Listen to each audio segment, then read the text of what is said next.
calling it Wokeyleaks, an anonymous celebrity insider who has penetrated the heart of the entertainment industry and is so revolted by what he's experiencing, he's decided to become a whistleblower. He's dishing the dirt on the real behind-the-scenes behavior exhibited by actors, musicians, models, journalists, and professional campaigners. Full disclosure, I know who this person is, I've met him, and I've spoken to him. He is who he says he is, and he does move in these circles in both the UK and the US. And hopefully soon we're going to do an interview where his voice is altered to hide his identity. And no, I haven't put him up to this. This is a genuine leftist, somebody who vehemently disagrees with me on many issues. But what prompted him to spill the beans on his woke acquaintances, and what is he actually saying? It's all explained in a Spectator US article in the first part of what is set to become a regular series, Wokeyleaks. The insider refers to himself as they, them. His fallout with the social justice left began when a friend of his started lecturing him about using POC hand emojis on Instagram,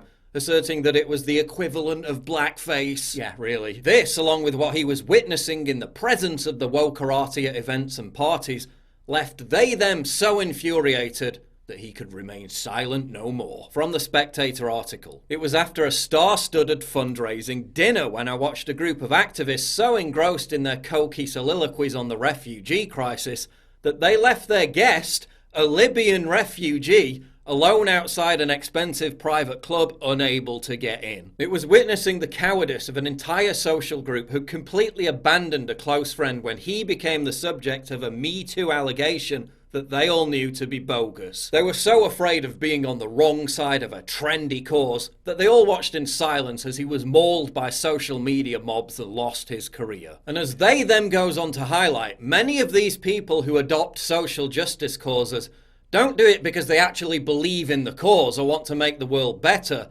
They do it because they feel guilty. Many of these celebs are only famous because their parents worked in the same industry or they went to the right school. This is the Oxford-Cambridge set. They had everything handed to them on a silver platter. They didn't have to graft. Many of them didn't even need to be particularly talented. And privately, they feel guilty that their fame is unearned, undeserved.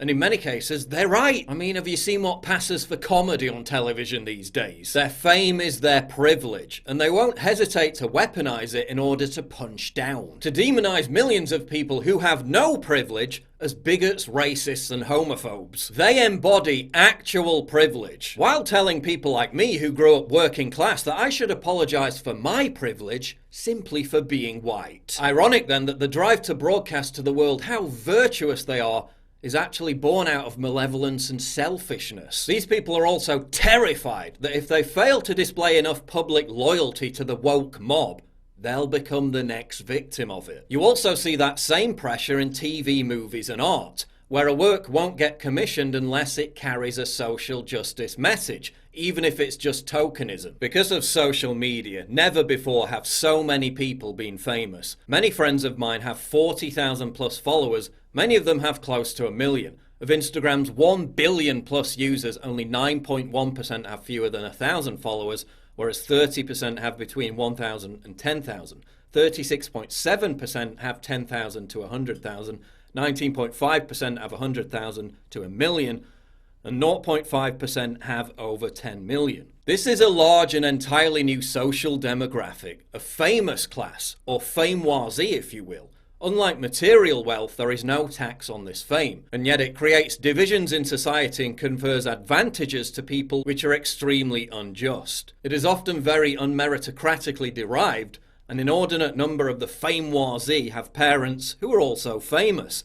In fact, I can't think of a single other industry that is so nepotistic, yet they are almost all strict followers of woke ideology. The character trait that typically accompanies fame is extreme narcissism. Many friends quickly went mechanically deranged when their social media accounts exploded with followers. I remember being in the backstage area of a Bernie rally thinking that it felt less like a protest and more like the green room at a pop concert. People chatted to each other distractedly, glancing every few seconds at their phones or over each other's shoulders for someone more famous to talk to, before going on stage to passionately expostulate on the evils of inequality.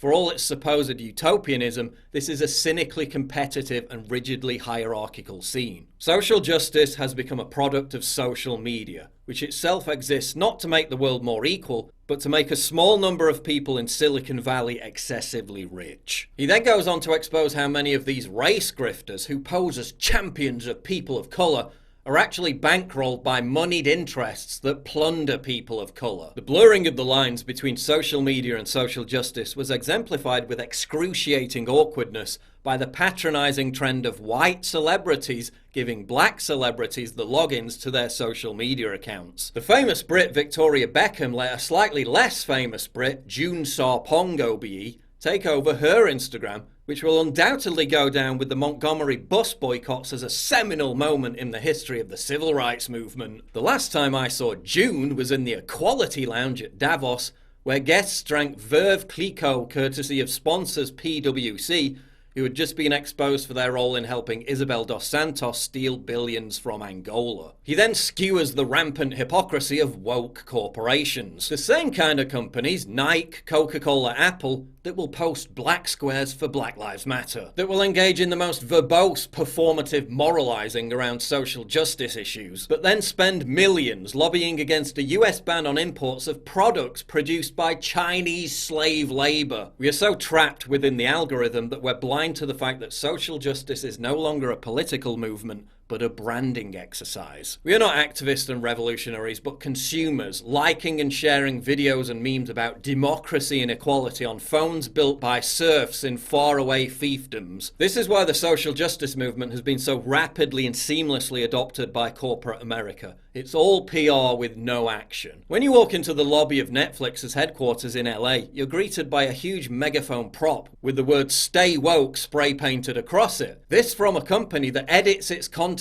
at the request of the Saudi Arabian regime. I hear nervous misgivings from my fellow citizens of Wokearnia. I hear concerned whispers about the vicious attacks on trans rights heretics like J.K. Rowling. I hear cautious bitching about the hypocrisy of fashion influencers who scream for the removal of statues of long-dead slavers while accepting large sums to appear in ads for fashion brands that rely on modern-day slavery to stitch their clothes. But very few of them are willing to speak out against this phoniness. I get it. You're scared of the online abuse, you're scared of work mysteriously drying up if you have the wrong opinions, but above all, you're scared of being unpopular.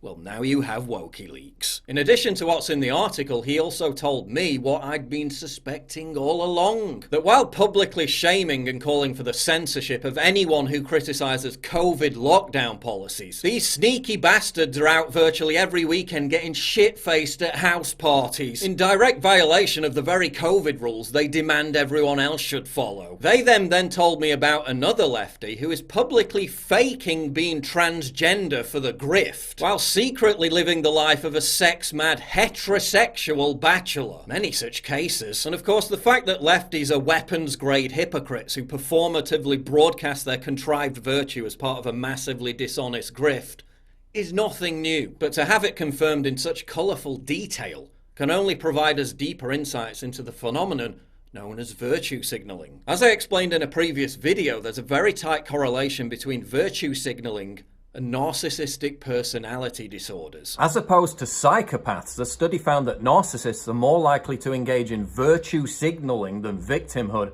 because of their grandiose view of themselves. And as we know, virtue signaling is almost exclusively a behaviour exhibited by leftists. Narcissists manipulate public behaviour by feigning concern for left-wing political causes, by fabricating proactive behaviour while privately doing nothing, or even the opposite. I'm so sorry. Lily, would you take an unaccompanied child into your own home? Is that 100%. something you've considered? 100%. Yeah. Who wouldn't? A 2018 study by the Journal of Environmental Psychology found that people who express the most alarm about climate change are less likely to be eco-friendly than global warming skeptics. A 2014 study by the Philanthropic Chronicle found that poorer conservatives in red states, who are obviously significantly less likely to virtue signal about charitable donations, are more generous than wealthy liberals in blue states. Self-righteousness is always a marker for secret creepiness. the people yelling the loudest are usually hiding the most. They, them is encouraging other insiders, Edward Snowflakes as he calls them, to leak their woke culture war crimes to Wokeyleaks at protonmail.com. The wokerati has been put on notice. Expect many more revelations in the coming weeks and months as Wokeyleaks blows wide open the duplicitous connivings of the speciously sanctimonious cabal that wields so much power over our culture.